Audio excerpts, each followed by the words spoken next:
For this recipe, you will need the following ingredients.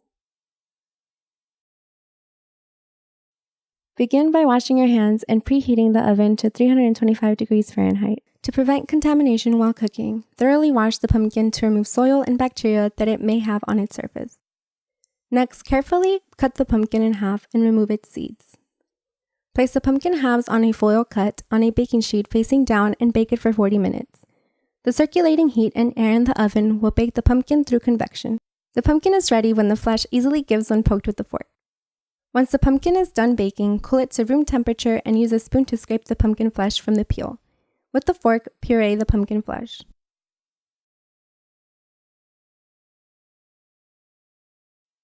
Prepare the pie crust by mixing the flour shortening and salt in a medium bowl with the fork until it's crumbly. Slowly add the cold water until the crust sticks together. Mixing allows for the two types of protein in flour, gluten and gliadin, to form uniformed gluten networks which form the structure of the dough. Roll the dough on a floured surface and form a circle about an inch larger than the diameter of the pie plate. Press the dough into the plate and use scissors to trim the dough to about half an inch beyond the plate's rim. Slightly beat the 2 eggs and place them in a large bowl. Add the puree and evaporated milk in the bowl and mix everything thoroughly.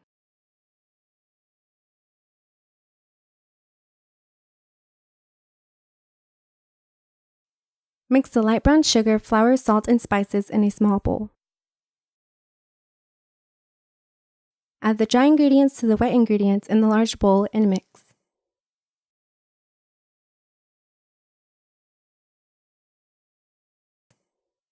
Pour the mixture into the unbaked pastry shell. Wrap a strip of aluminum foil around the crust edge to prevent it from burning.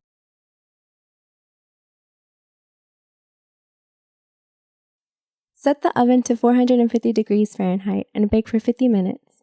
While the pie is baking, the hydrogen bonds holding the flour starch together break and allow for water to enter the starch, causing a decrease in water availability and an increase in viscosity of the mixture.